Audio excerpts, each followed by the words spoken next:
बहनों को मेरे YouTube channel the root of success में आज हम आपके लिए करवाएंगे जीके का जो मैं फर्स्ट टॉपिक कराए थे आईएनसी पार्ट 1।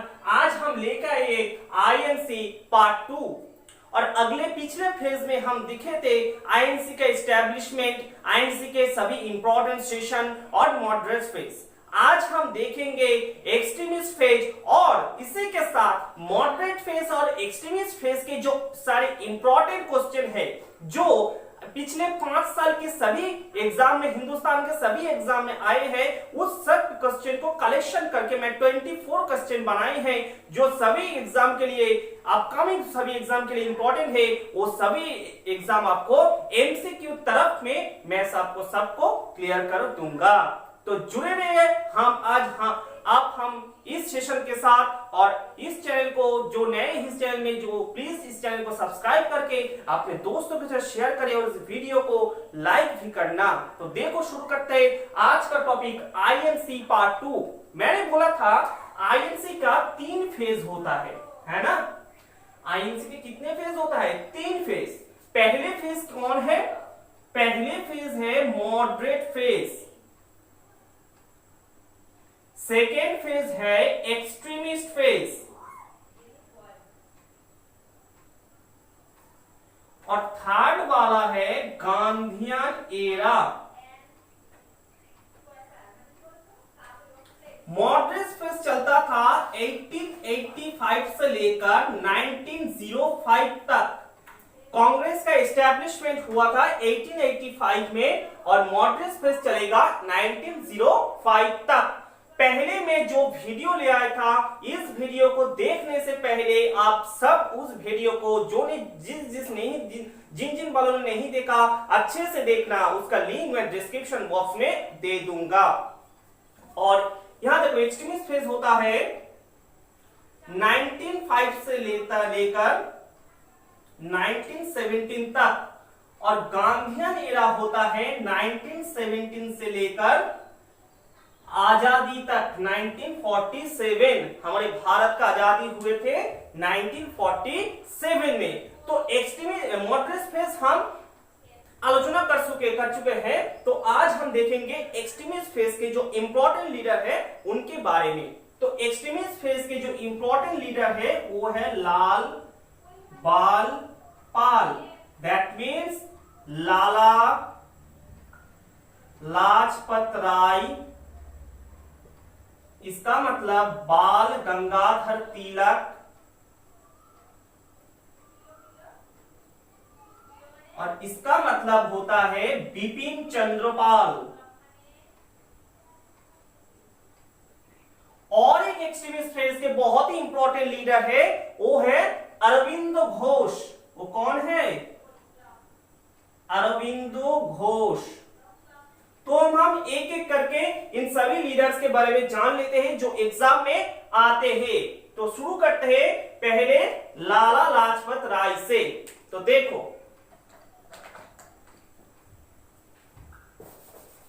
मिटा दे रहे सब। तो देखो लाला लाजपत राय,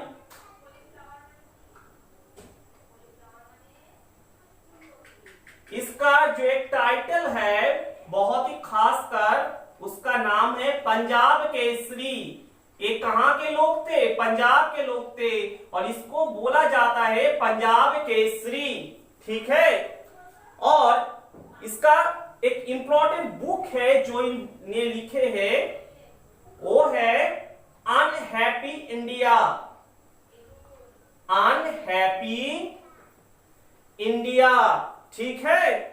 और देखो प्रेसिडेंट कब बने थे? ये कांग्रेस का प्रेसिडेंट क्या बने थे? हाँ बने थे। कांग्रेस का प्रेसिडेंट ये बने थे। वो कब बने थे? देखो 1920 में जब कांग्रेस का सेशन चल रहा था कैलकाटा में, कैलकाटा सेशन 1925 में लाला लाजपत राय ने आईएनसी का प्रेसिडेंट बने थे। तब नाम था कैलकाटा, अब इसका नाम क्या है? कोलकाता। और ये फर्स्ट प्रेसिडेंट थे AITUC all India trade union Congress. इसका फुल फॉर्म मैं एक बार फिर से बता रहा हूं, AITU, इसका मतलब होता है all India trade union Congress का फर्स्ट प्रेसिडेंट कौन थे? ये लाला लाजपत राय। ठीक है, और इसका जो खास करके जो सबसे इंपॉर्टेंट बात है वो है इसका डेथ कब हुई थी? 17 नवंबर 1928 में। क्यों और कब? प्रोटेस्ट रैली में अगेंस्ट साइमन कमीशन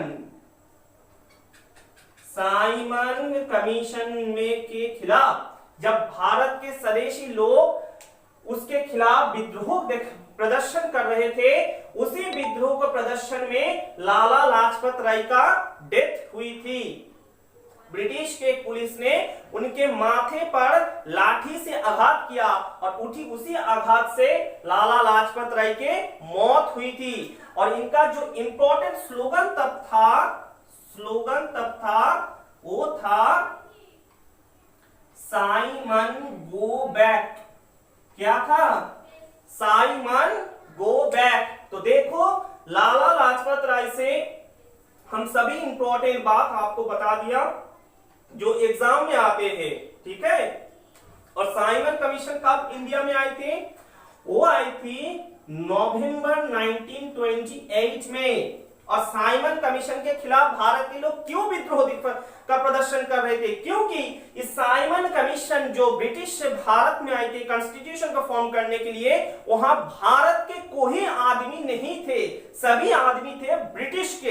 इसीलिए हिंदुस्तानी वालों ने इस साइमन कमीशन को मानने के लिए नाराज हुए थे और इसके खिलाफ उसने प्रोटेस्ट भी किए थे। और 17 नवंबर 1928 में जब उस प्रोटेस्ट रैली का लीडिंग कर रहे थे लाला लाजपत राय, उसी समय पुलिस के लाठी के आघात से इनके मौत हुई थी। ठीक है, तो चलो बढ़ते अगले लीडर जो है बाल गंगाधर तिलक।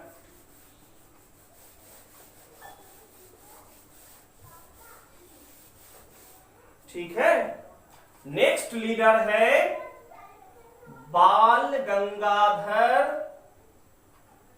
तिलक। बाल गंगाधर तिलक। और इसका दो टाइटल है, वो है लोकमान्य।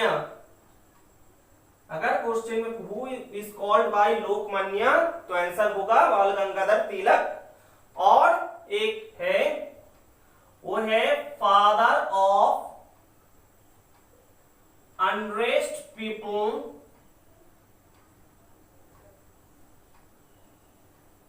Of British India. ठीक है, father of unrest people of British India. इस टाइटल से किसको बोला जाता है? वो है बाल गंगाधर तिलक। इसका इंपॉर्टेंट दो बुक है जो कई बार एग्जाम में है। इस बुक का राइटर कौन है? वो पहले वाला बुक है गीता रहस्य। ठीक है, और एक बुक है वो है अटिक होम ऑफ वेदास। यहां मैं एक क्वेश्चन आपको पूछूंगा कि बैक टू वेदास इस स्लोगन कौन दिए थे? इस जो स्टेटमेंट है वो कौन दी थी कि बैक टू वेदास? उसका आंसर आप कमेंट बॉक्स में मुझे बताना। बैक टू वेदास इस स्टेटमेंट कौन दिए थी? ठीक है, तो देखो, और बाल गंगाधर तिलक के एक बहुत ही इंपॉर्टेंट स्लोगन है, वो है Swaraj is my birth right and I will have it. Swaraj मेरे जन्मगत अधिकार है और मैं उसको हासिल करूंगा ही। Swaraj is my birth right and I will have it, इस स्लोगन का स्लोगन कौन दिए थे? वो है बाल गंगाधर तिलक, और जिसको बोला जाता है लोकमान्य, जिसको इंपॉर्टेंट बुक है गीता रहस्य। ठीक है, और ये एक इंपॉर्टेंट सोसाइटी का फाउंडर भी थी। फाउंडर वो क्या है? वो है home rule league. Home rule league, अगर एग्जाम में क्वेश्चन आप पूछे जाए आपको कि होम रूल लीग का फाउंडर कौन थी, तो आंसर हो जाएगा बाल गंगाधर तिलक। और होम रूल लीग का फाउंड कब हुई थी? अप्रैल 1916 में होम रूल लीग का फाउंडेशन हुई थी बाल गंगाधर तिलक के द्वारा। ठीक है, और ये 2 बार जेल बंदी भी हुई थी, इम्प्रिजन्ड 2 बार। कब कब हुई थी जेल में, कब कब गई थी? 1917 में, सॉरी जेल में गई थी 1897 और 1908। पहली बार था 18 मंथ्स 18 महीने के लिए, और फिर था 6 साल के लिए। 2 बार इसको जेल में पकड़ा गया था, ब्रिटिश ने पकड़ा के रखी थी। ठीक है, तो बाल गंगाधर तिलक से सभी इंपॉर्टेंट टॉपिक जो एग्जाम में आते हैं दिखा दिया। चलो बढ़ते हैं, जो इंपॉर्टेंट लीडर है जिससे एग्जाम में आपको क्वेश्चन देखने को मिलेगा, वो है अरविंदो घोष। वो है अरविंदो घोष।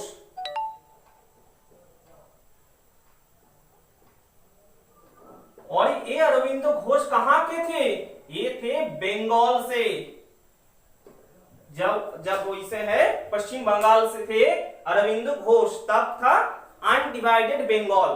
ठीक है, जो आप पश्चिम बंगाल है और बांग्लादेश जो अलग से एक कंट्री बने हैं, दोनों मिलकर जब बंगाल थे, उसी बंगाल के एक बहुत ही इंपॉर्टेंट आदमी थे अरविंदो घोष। और ये है कांग्रेस की एक इंपॉर्टेंट लीडर्स और एक्सट्रीमिस्ट लीडर्स। इसने मॉडरेट वालों को किया था कि मॉडरेट के जो इंपॉर्टेंट लीडर है वो कांग्रेस ब्रिटिश से भिक्षा मांगते हैं। ब्रिटिश से भिक्षा मांगने वालों ही है मॉडरेट लीडर्स। इस बात को कही थी इस अरविंदो घोष ने। ठीक है, और इसका एक टाइटल है ऋषि। अगर एग्जाम में पूछा ऋषि कौन एक्सट्रीमिस्ट लीडर और कौन से फ्रीडम फाइटर को ऋषि बोला जाता है, तो आंसर हो जाएगा अरविंदो घोष। ठीक है, और इसका एक बहुत ही इंपॉर्टेंट बुक भी है जो कई बार एग्जाम में पूछे हैं, वो है लाइफ डिवाइन। लाइफ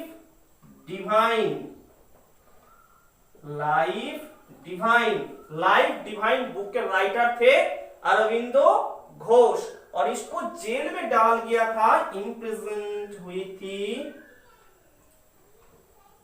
कब? 1906 में अलीपुर केस के ड्यू टू इन्वॉल्व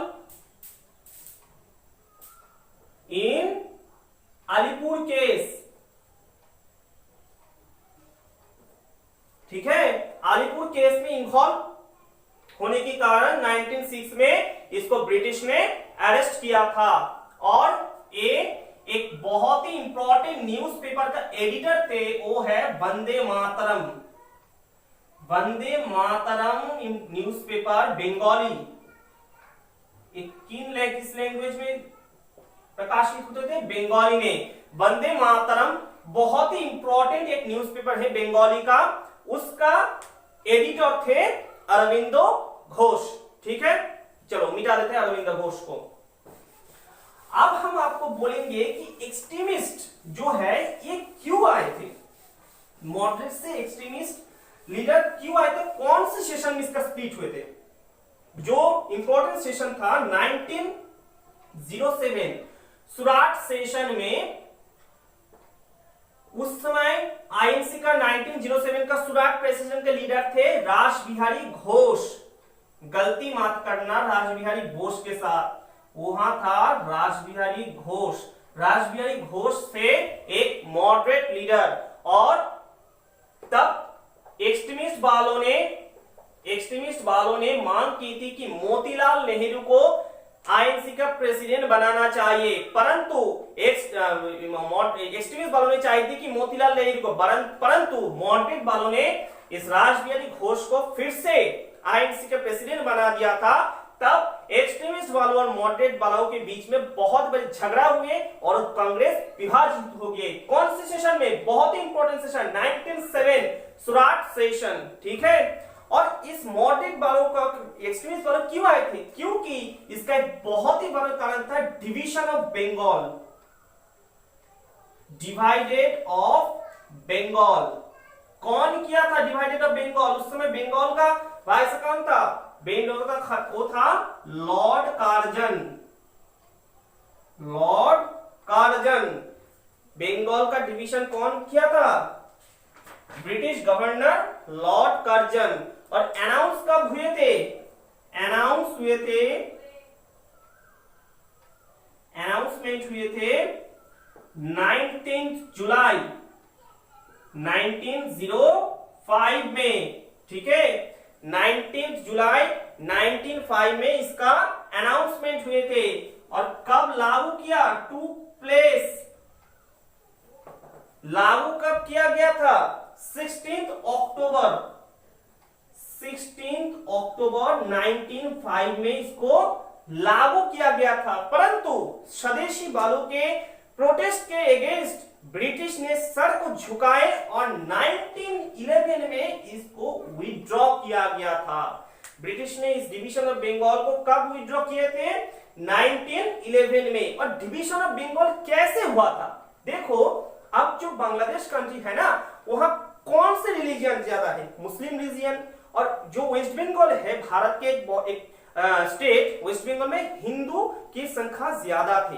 तब उस समय 1905 में ब्रिटिश ने क्या सोचा था कि बंगाल, तब एक बंगाल के मुस्लिम वालों को और हिंदू वालों को हम अलग कर देंगे। इससे क्या फायदा ब्रिटिश को मिलेगा कि ब्रिटिश के खिलाफ जो हिंदू और मुसलमान एक साथ मिलकर प्रोटेस्ट कर रहे हैं वो खत्म हो जाएगा। इसी टारगेट को लेकर ब्रिटिश ने क्या सोचा था कि बंगाल को हम डिवाइड कर देंगे 2 हिस्सों में। इसी के खिलाफ बंगाल का डिवीजन में भारत में जो कांग्रेस के एक्सट्रीमिस्ट फेस क्या आरंभ हुई थी, ठीक है। चलो अब देखते हैं इस मॉडरेट फेस और एक्सट्रीमिस्ट फेस जो हमने आपको पढ़ाया है, इससे जो क्वेश्चन हालात के एग्जाम में आए थे रिसेंट 5 इयर्स में।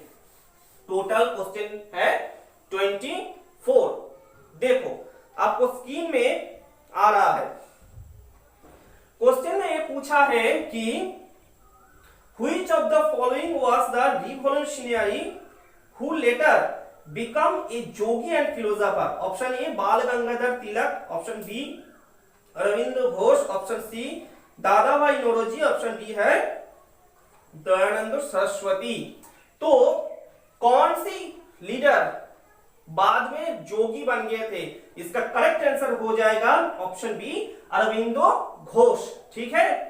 अब क्वेश्चन नंबर 2 में देखो, बताए कि swaraj is a national demand was first made by, option A J L. Nehru मतलब Jawaharlal Nehru, option B Bipin Chandrapal, option C Gandhi, option D है दादा भाई नौरोजी। तो इसका करेक्ट आंसर हो जाएगा ऑप्शन डी दादा भाई नौरोजी। उसने पहली मांग की थी कि स्वराज की, जो हमारे सभी भारत के एक लक्ष्य बनना चाहिए। क्वेश्चन नंबर 3 में देखो क्या पूछा है। The Indian independence league was set up by Subhash Chandra Bose, Rashbehari Bose, Lala Lajpat Rai और भगत सिंह। इसका करेक्ट आंसर हो जाएगा ऑप्शन बी रासबिहारी बोस। चलो बढ़ते चौथी नंबर के क्वेश्चन की तरफ। देखो स्क्रीन में आ चुका है, क्या बताए कि Mahatma was added before Gandhi's name during option A Kheda movement, option B Champaran satyagraha, option C non cooperation movement, option D Khilafat movement. अर्थात गांधी जी के नाम के पहले जो हम बोलते हैं महात्मा गांधी, इस महात्मा टाइटल कब गांधी ने हासिल की थी? तो इसका करेक्ट आंसर हो जाएगा ऑप्शन बी, चंपारण सत्याग्रह। और चंपारण सत्याग्रह कब हुई थी? 1917 में। क्यों हुई थी? नील चार्ज के खिलाफ। ठीक है, नील चार्ज के खिलाफ। देखो क्वेश्चन नंबर 5 में क्या बोला है? In which of the year Anand Math was retain? आनंद मठ कौन सी साल में लिखा गया है? तो उसका ना देखो ऑप्शन है, option A 1776, option B 1880, option C है 1884, ऑप्शन डी है 1882।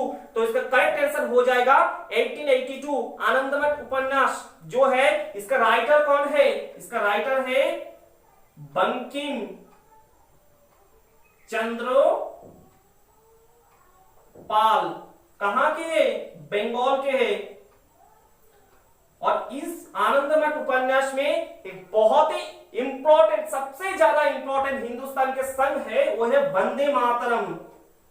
इस सॉन्ग इंक्लूड है इस आनंदमठ की उपन्यास में, जो लिखा है बंकिम चंद्र पाल, नहीं सॉरी, बहुत सॉरी, हमसे बोलता है बंकिम चंद्र चट्टोपाध्याय होगा। बंकिम चंद्र चैटर्जी और चट्टोपाध्याय, बंकिम चंद्र चैटर्जी और चट्टोपाध्याय, ये है बंगाल से, बंकिम चंद्र चट्टोपाध्याय और चैटर्जी। चलो देखते हैं अगले क्वेश्चन की तरफ। क्वेश्चन नंबर 6 में बताया गया कि who was the viceroy of at the time of Jallianwala Bagh massacre? Jallianwala Bagh की हत्याकांड जब हुई थी उस समय भारत के वाइसरॉय कौन थी? देखो ऑप्शन में है Winston Churchill, Lord Chelmsford, option C में है लॉर्ड कार्जन, ऑप्शन डी में है लॉर्ड यूरिंग। तो इसका करेक्ट आंसर हो जाएगा ऑप्शन बी, लॉर्ड क्लेम्सफोर्ड। चलो बढ़ते क्वेश्चन नंबर 7 के तरफ। क्वेश्चन नंबर 7 में बताया गया कि what was the decided place for first INC session? पहली जो आईएनसी का सेशन है उसके लिए डिसाइडेड प्लेस, कौन सी प्लेस को डिसाइड किया गया था? ऑप्शन ए में है मुंबई, ऑप्शन बी में है कलकत्ता, ऑप्शन सी में है लाहौर, ऑप्शन डी में है पुणे। तो इसका करेक्ट आंसर हो जाएगा ऑप्शन डी, पुणे। पुणे में ही डिसाइड किया गया था कि आईएनसी के बैठक होगा। क्यों नहीं हुआ था? Due to cholera, due to cholera. उस समय पुणे में कॉलेरा डिजीज बहुत ही फैली जा रही थी, इसीलिए जो महामारी के आकार धारण किया था, इसीलिए पुणे से बैठक को कहां हुई थी? मुंबई में हुई थी। कहां बैठक हुई थी? मुंबई में। और एग्जैक्ट प्लेस क्या है? गोकुलदास तेजपाल कॉलेज, गोकुलदास तेजपाल कॉलेज, वहां हुई थी कांग्रेस की पहली बैठक। परंतु डिसाइडेड प्लेस कौन थे? वो आंसर हो जाएगा आपको ऑप्शन डी, पुणे। चलो बढ़ते हैं अगले क्वेश्चन की तरफ। क्वेश्चन नंबर 8 में बताई गई कि who was the political Guru of GK Gokhale? GK Gokhale का पॉलिटिकल गुरु कौन है? जीके गोखले का मींस गोपाल कृष्ण गोखले। तो क्वेश्चन में बताया कि गोपाल कृष्ण गोखले का पॉलिटिकल गुरु कौन थे? उसका देखो ऑप्शन है, ऑप्शन ए में है महादेव गोविंद रानाडे, ऑप्शन बी है गांधी, ऑप्शन सी में है फिरोज शाह मेहता, ऑप्शन डी में है एसएन बनर्जी। तो इसका करेक्ट आंसर हो जाएगा आपका ऑप्शन ए, महादेव गोविंद रानाडे। और जीके गोखले का इंपॉर्टेंस क्या है कि जीके गोखले है political Guru of Mahatma Gandhi.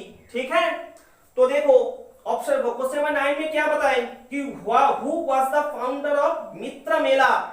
मित्र मेला का फाउंडर कौन थे? ऑप्शन ए में है अली ब्रदर, ऑप्शन बी में है सावरकर ब्रदर, ऑप्शन सी में है चपेकर ब्रदर्स, ऑप्शन डी में है अजीत सिंह। तो इसका करेक्ट आंसर हो जाएगा ऑप्शन बी, सावरकर ब्रदर। ठीक है, चलो बढ़ते हैं अगले क्वेश्चन की तरफ। क्वेश्चन नंबर 10 देखो स्क्रीन पे आ चुका है। क्या है? The first movement launched against the British in India was? पहली मूवमेंट क्या है जो ब्रिटिश के खिलाफ किए थे भारत में? ऑप्शन में ए में है non cooperation movement, option B में है स्वदेशी मूवमेंट, ऑप्शन सी में है सिविलाइजेशन मूवमेंट, ऑप्शन डी में है क्विट इंडिया मूवमेंट। तो करेक्ट आंसर हो जाएगा स्वदेशी मूवमेंट। कब हुई थी? 1905 में। स्वदेशी मूवमेंट कब हुई थी? 1905 में। देखो अगला क्वेश्चन क्या है? क्वेश्चन नंबर 11 बताया गया कि इन which of the following city Muslim League was established in 1906? 1906 में मुस्लिम लीग का एस्टेब्लिश हुआ था। कौन से शहर में? ऑप्शन ए में है लाहौर, ऑप्शन बी में है कराची, ऑप्शन सी में है ढाका, ऑप्शन डी में है दिल्ली। तो इसका करेक्ट आंसर हो जाएगा आपका ऑप्शन सी ढाका। ठीक है, देखो उसका बाद में है who was the viceroy of India at the time of founding INC. INC का जब फाउंडेशन हुआ था तब भारत के वाइसरॉय कौन थे? ऑप्शन ए में है लॉर्ड लीटन, ऑप्शन बी में है लॉर्ड रिपन, ऑप्शन सी में है लॉर्ड कार्जन, ऑप्शन डी में है लॉर्ड डफरिन। तो इसका करेक्ट आंसर हो जाएगा ऑप्शन डी लॉर्ड डफरिन। ठीक है, चलो बढ़ते हैं अगले क्वेश्चन की तरफ। क्वेश्चन नंबर 13 देखो, how many delegates from all over India attended the first session of INC. INC के फर्स्ट सेशन में पूरे भारत से कितने लोग भाग लिए थे? तो देखो ऑप्शन ए में है 72, ऑप्शन बी में है 480, ऑप्शन सी में है 120, ऑप्शन डी में है 1200। तो इसका करेक्ट आंसर हो जाएगा ऑप्शन ए 72। आईएनसी की पहली सेशन में 72 लोग भाग ली थी और दूसरी सेशन में भाग ली थी 480, 480। ठीक है, चलो बढ़ते हैं क्वेश्चन नंबर 14 के तरफ। देखो बोला है कि इन which session of INC split emerged into Congress. कौन सी सेशन में कांग्रेस का मार्च हुई थी? देखो ऑप्शन ए में है कलकत्ता, ऑप्शन बी में है ढाका, ऑप्शन सी में है पुणे, ऑप्शन डी में है सूरत। तो इसका करेक्ट आंसर हो जाएगा option A Kolkata. 15 number question देखो, in which session of INC Vande Mataram was sung first time. कौन से सेशन में पहली बार वंदे मातरम जो गाना है उसको गा गया था? कौन से सेशन में बताओ? तो इसका करेक्ट आंसर हो जाएगा, ये आपका होमवर्क है। ठीक है, बताना। देखो क्वेश्चन नंबर 16 है, the name Indian national Congress was given by. INC का जो नाम है ना इंडियन नेशनल कांग्रेस, नाम को कौन दिया था? वो है क्वेश्चन हमको पूछा है एक बार एसएससी का एमटीएस एग्जाम में। देखो ऑप्शन ए है एसएन बनर्जी, ऑप्शन बी है एओ ह्यूम, ऑप्शन सी में है गांधी, ऑप्शन डी में है दादाभाई नौरोजी। तो इसका करेक्ट आंसर हो जाएगा option D Dadabhai Naoroji. Question number 17 देखो, who is the father of INC. INC को फादर किसको बोला जाता है? ऑप्शन ए में है गांधी, ऑप्शन बी में है डब्ल्यूसी बनर्जी, ऑप्शन सी में है एओ ह्यूम, ऑप्शन डी में है जीके गोखले। तो इसका करेक्ट आंसर हो जाएगा ऑप्शन सी एओ ह्यूम, जो है आईएनसी का फाउंडर भी। इसका पूरा नाम है एलन ऑक्टेवियन ह्यूम। ठीक है, चलो बढ़ते हैं अगले क्वेश्चन की तरफ। क्वेश्चन नंबर 18 देखो क्या बताया गया, who was the president of 1916 INC session. 1916 INC session, इसका महत्वपूर्ण बात क्या है कि 1916 आईएनसी सेशन में गांधी ने अटेंड किया था। ठीक है, और इसी सेशन में कांग्रेस का मार्च हुई थी। तो उस समय आईएनसी का प्रेसिडेंट कौन थे? एसी मजुमदार, ऑप्शन बी में है जवाहरलाल नेहरू, ऑप्शन सी में है गांधी, ऑप्शन डी में है एनी बेसेंट। तो इसका करेक्ट आंसर हो जाएगा ऑप्शन ए एसी मजुमदार। देखो क्वेश्चन नंबर 19 स्क्रीन में आ चुका है। क्या बताए रे कि who says that INC is to be a safety valve. किसने बोला था कि आईएनसी एक सेफ्टी वाल्व होने जा रहा है? ऑप्शन ए में है डब्ल्यूसी बनर्जी, ऑप्शन बी में है एओ ह्यूम, ऑप्शन सी में है लॉर्ड डफरिन, ऑप्शन डी में है दादाभाई नौरोजी। तो इसका करेक्ट आंसर हो जाएगा ऑप्शन सी एओ ह्यूम। देखो question number 20, who gave the slogan इनकलाब जिंदाबाद। इनकलाब जिंदाबाद स्लोगन किसने गिव किया था, किसने दिया था? तो देखो ऑप्शन ए में है भगत सिंह, ऑप्शन बी में है राजगुरु, ऑप्शन सी में है सुभाष चंद्र बोस, ऑप्शन डी में हर्षद मोहाली। यही क्वेश्चन है, 80% स्टूडेंट गलत करते हैं। उसने बोलता है कि इनकलाब जिंदाबाद स्लोगन दिए थे, गिव किया था भगत सिंह ने, परंतु उसका आंसर होगा ऑप्शन डी हर्षद मोहानी। ठीक है, हर्षद मोहानी होगा। अगर एग्जाम में क्वेश्चन पूछा जाए कि इनकलाब जिंदाबाद स्लोगन का रेस्ट क्यों नहीं किया जाता, रेस्ट, तो आंसर होगा भगत सिंह। याद रखना इस बात को। देखो 21 नंबर क्वेश्चन है, partition of Bengal revoked in the year. Partition of Bengal इस कानून का वापस किस साल में किया गया था? ऑप्शन ए में है 1906, ऑप्शन बी में है 1911, ऑप्शन सी में है 1908, ऑप्शन डी में 1912। इसका करेक्ट आंसर हो जाएगा ऑप्शन बी 1911। ठीक है, चलो बढ़ते हैं 22 में। क्वेश्चन में क्या बताएंगे देखो, in which session INC split into extremist from moderate. कौन से सेशन में आईएनसी का स्प्लिट हुआ था एक्सट्रीमिस्ट से मॉडरेट में? ऑप्शन ए में है 1905 बनारस सेशन, ऑप्शन बी में है 1907 सूरत सेशन, ऑप्शन सी में है 1908 मद्रास सेशन, ऑप्शन बी में है 1909 लाहौर सेशन। इसका करेक्ट आंसर हो जाएगा ऑप्शन बी सूरत सेशन। फिर से देखो 23 question, who established all India communist party. All India communist party का प्रतिष्ठित कौन किया था? ऑप्शन ए में है सुभाष चंद्र बोस, ऑप्शन बी है नंबूदरी, ऑप्शन सी में है स्वागत सत्य भगत, ऑप्शन डी में भगत सिंह। इसका करेक्ट आंसर हो जाएगा ऑप्शन सी सत्य भगत। ठीक है, नंबूदरी कौन थे जानते हो? बी, ऑप्शन बी में जो नंबूदरी है ना, भारत के आजादी के बाद एंटी कांग्रेस गवर्नमेंट कब कहां बनी थी? 1952 में केरला में, 1952 केरला में बनी थी। और कौन सी party? CPI, Communist Party of India. और उस पार्टी का उस समय उसके सीएम बनी थी, मुख्यमंत्री बनी थी, ऑप्शन बी में है जो है नंबूदारी। ठीक है, याद रखना, क्वेश्चन में भी एग्जाम में ये भी आता है। और लास्ट क्वेश्चन देखो, who is called by grand old man. Grand old man किसे बोला जाता है? बहुत इजी है। ऑप्शन ए में है लाला लाजपत राय, ऑप्शन बी में है गांधी, ऑप्शन सी में है बिपिन चंद्रपाल, ऑप्शन डी में है दादा भाई नौरोजी। इसका करेक्ट आंसर हो जाएगा आपका ऑप्शन डी दादा भाई नौरोजी। इसी के साथ हम आज का सेशन खत्म करते हैं। आज के सेशन में हम मॉडरेट फेज और एक्सट्रीमिस्ट फेज दोनों फेज को कवर कर चुके हैं। इसी के साथ पिछले 5 साल में भारत के सभी एग्जाम में जो मॉडरेट और एक्सट्रीमिस्ट फेज में से जो जो क्वेश्चन आए थे उसका कलेक्शन करके हम आपको दे चुका हूं। ठीक है, तो thank you class, hope you enjoy. इसी क्लास को आप दोस्तों के साथ शेयर करना और इस वीडियो को लाइक भी करना। और जो जो क्वेश्चन हम आज पूछे हैं उस क्वेश्चन का आंसर आप कमेंट सेक्शन में जरूर देना। Thank you.